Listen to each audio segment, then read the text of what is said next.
Hey y'all, welcome back to my channel. So today I'm going to be sharing a recipe for this chickpea and dumpling soup.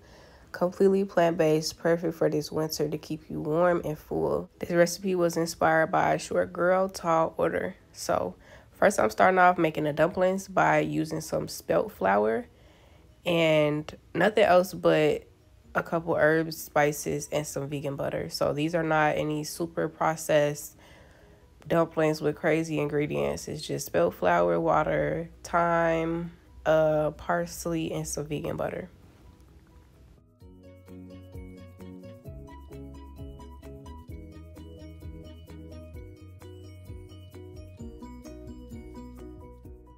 I added in some pink Himalayan salt to taste, and once I had all my dry ingredients in my bowl, I just took a whisk and thoroughly whisked everything together so that it could be mixed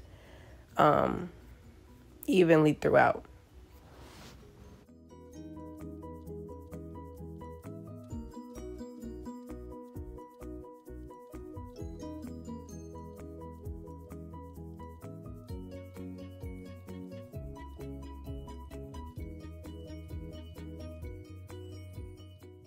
Once all my dry ingredients were mixed together thoroughly, I am taking some vegan butter and putting it on top. So what you're going to do with this is you're going to fork it into your dry ingredients. So you want your batter to become very, very crumbly. So in order to do that, I'm taking a fork and forking it in, and I'm gonna get real thorough. You don't want any like super large pieces of the vegan butter left in there. You want it to be like little clumps, like. So I got really thorough. Make sure you get really thorough when you forking in the butter. And you know, you don't want any powder left. Like it shouldn't be loose powdery, like if you grab it, if falls through your fingertips. Like, no, it needs to all be crumbly. And you'll see what I'm talking about as the butter continues to get mixed into the flour mixture. It'll just get clumpier and clumpier. That's what you want. That's what you're aiming for.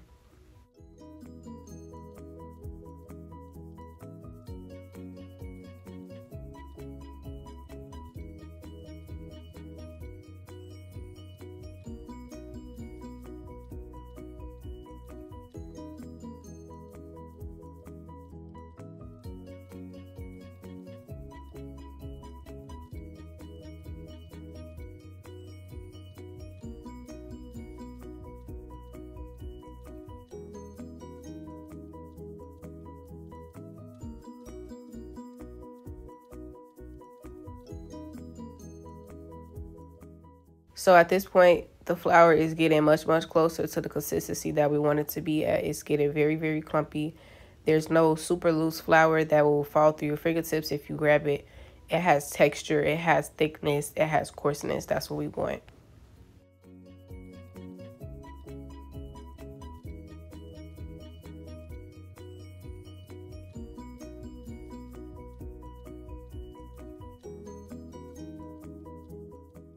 So once you fork all your butter into your flour mixture, you're going to add in some spring water and mix that until your dough is going to get sticky. So I started off with a fork, but that wasn't going to be able to grab all the flour pieces like I really needed it to. So I switched to a spoon, so it would make more sense to do it with a spoon. And you just going to mix it until your dough starts getting sticky. It's going to change consistency completely, and you will see it in a video. So just keep mixing until it starts to mold together and get sticky.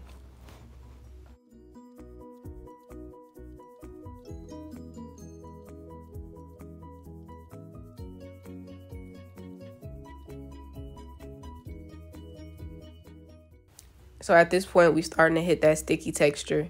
You see how the dough is no longer crumbly, but it's starting to mold into essentially one ball, and it's able to fold over itself. So that's the kind of stickiness we're looking for. If you were to touch it, it might stick to your hand. And you're going to see, I'm going to turn the bowl sideways, and it's barely going to move. So you aiming for sticky, and that'll really help you to form your dumplings later on when they get added to the soup.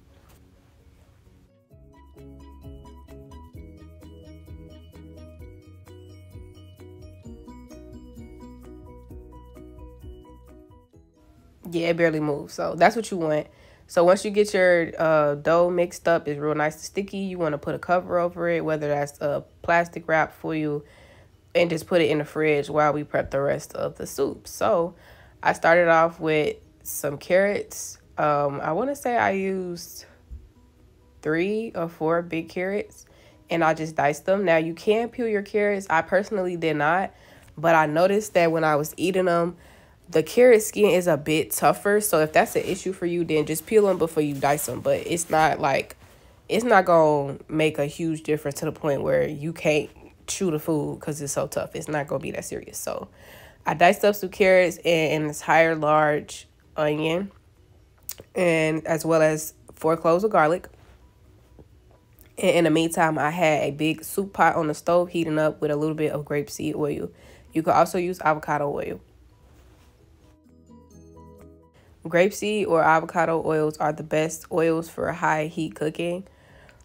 We got to make sure that as we transition it into eating more healthier and whole plant-based foods, that we're not skipping the little things that go into our diets, like our flour. Notice I use spelt flour, not that bleached white flour. I'm not using vegetable oil. I'm using grapeseed oil. Because what vegetable is it? I just think about that. Vegetable oil, what vegetable is it? But those small swaps like that also make a really big difference. So I added the onions and the garlic to the pot first and let those saute. And while they were sauteing, I cut up my celery. And then I added the carrots and the celery in, and everything sauteed together. So first you want to saute your onions and your garlic for a couple of minutes until that fragrance gives off and the onion starts to become slightly transparent, and then I added in the other vegetables. So next I'm adding in about half a can of tomato paste. At this point, if you haven't already, you want to, and I'll put all the ingredients in the description. You want to have your 2 cans of garbanzo beans drained and rinsed to be added in at this point. So if you did not do that, then this would be the time to open up your cans of garbanzo beans, rinse them and add them. And then I'm going in with a little bit of cocoa aminos. You can also use vegan Worcestershire sauce at this point instead of the cocoa aminos if you have like a nut allergy or something where you can't consume coconut. And then I'm just adding in a little bit more herbs and spices. So same thing I used earlier: thyme, parsley, pink Himalayan salt, and this time I added a little bit of black pepper. Salt and pepper was to taste. Added in an additional 1 teaspoon each of thyme and parsley.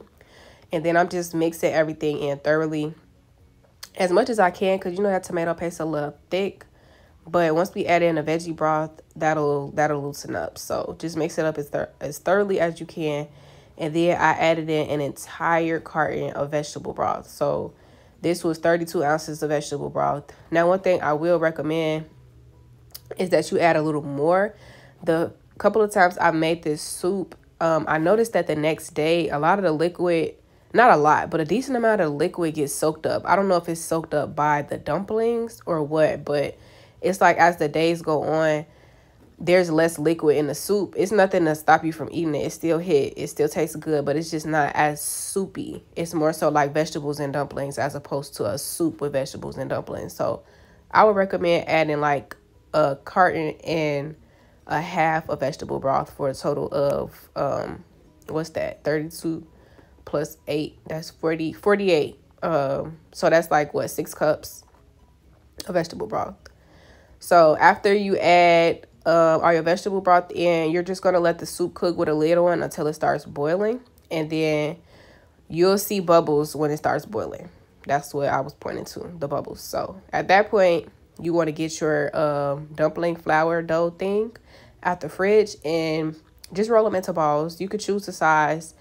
When I first made this, I made my dumplings really, really big, but I ended up breaking all of them in like thirds anyway. So this time around, I made them really small, and that makes it easier for me to eat them. And, you know, like there'd be more dumplings as you eat your soup. So with each spoonful, there's going to be a dumpling versus, you know, you just got 7 huge dumplings and barely anything to go with your soup. You know, like when I made them really, really big, I ended up breaking them anyway. So I would recommend making them smaller, but that's a personal preference. Just make however many dumplings you feel you want to make for your soup. So once all your dumplings have been formed, you're just going to add them to your soup. Now, make sure that they have a little bit of space between them. You don't want them to be like touching, like breathing down each other's neck type touching, because they're going to expand, especially if you make bigger dumplings. They are going to expand, so you want to make sure there's space between your dumplings. So just put them all over the pot, and you notice if I put some in and they end up touching each other, I spread them out. Just make sure they're not touching each other, because they will expand. If they do touch each other, it's not the end of the world, but just give them some space. And once all of them are in there, you're going to take a little bit of soup juice and put them on top. So that'll help the cooking process. And then cover them with a lid and cook them for about 10 minutes. After that 10-minute cook, you can remove the lid. At this point, I started flipping my dumplings to ensure that, you know, you spoon the soup juice over the top, but that's never going to compare to actually allowing it to cook in the soup juice. So I'm just rotating all of my dumplings to make sure they all get a chance, like the entire thing gets a chance to cook in the soup juice. And then I'm going to let it cook again without a top for about another 5 minutes. And at that point, you're done. It's just that simple, just that easy. Plenty of protein, aka amino acids. We got some whole food substitutes. We use spelt flour instead of our bleached white flour. We got avocado or grapeseed oil instead of vegetable oil. It's very nice, warming, perfect for the fall, the winter, cold season. And yeah, super easy to make. So if you tried this recipe, make sure you let me know in the comments and like this video.